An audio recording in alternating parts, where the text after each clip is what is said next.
శ్రీమాత్రే నమః. హలో అండి, వెల్కమ్ టు రామరత్నం బ్లాగ్స్. మీరందరూ బాగున్నారనుకుంటాను. నేనైతే చాలా బాగున్నాను. మనందరము బాగుండాలని అమ్మవారిని అయితే వేడుకుందాము. ఈరోజు మంగళవారము మణిద్వీప వర్ణన పూజ. మణిద్వీప వర్ణన పూజ మనము మంగళవారమైనా చేసుకోవచ్చు, శుక్రవారమైనా సరే చేసుకోవచ్చు.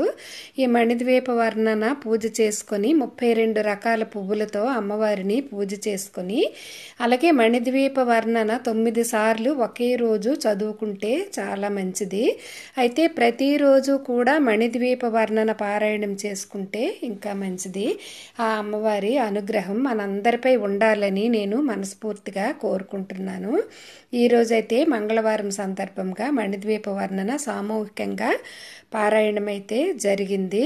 మణిద్వీప వర్ణన మనము చేసుకోవడానికి 9 రకాల పువ్వులతో 9 సార్లు చదివైనా చేసుకోవచ్చు, లేదంటే 32 రకాల పువ్వులతో 9 సార్లు చదివి మణిద్వీప వర్ణన పూజ అయితే చేసుకోవచ్చు. మనము మన మనసుకి ఏది మంచిది, అమ్మ కోసం చెయ్యాలి అనిపిస్తే అలాగైతే మనము చేసుకోవచ్చు. తప్పకుండా అమ్మ దయ ఉంటే అన్నీ ఉన్నట్టే కదా.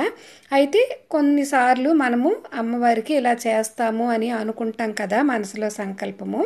ఆ విధంగానైనా 9 రకాల వంటలు చేసి కొంచెం కొంచెం చేసుకుంటాం, చిన్న చిన్నవి చేసి పెట్టి అమ్మవారికి ముందుగా గణపతి పూజ చేసి తర్వాత అమ్మవారికి పూజ చేసి మణిద్వీప వర్ణన పారాయణం 9 సార్లు చేసుకుంటే చాలా మంచిది. వీడియో ఎక్కడ స్కిప్ చేయకుండా చివరి వరకు చూడండి. సామూహిక మణిద్వీప వర్ణన పారాయణం. వసంతవనములు గరుడ పచ్చలు మణిద్వీపానికి మహానిధులు, దుఃఖము తెలియని దేవి సేనలు, నటనాట్యాలు, సంగీతాలు, ధనకనకాలు, పురుషార్థాలు మణిద్వీపానికి మహానిధులు. 14 లోకాలన్నిటిపైన సర్వలోకమను లోకము కలదు, సర్వలోకమే ఈ మణిద్వీపము, సర్వేశ్వరి గది శాశ్వత స్థానం, సర్వేశ్వరి గది.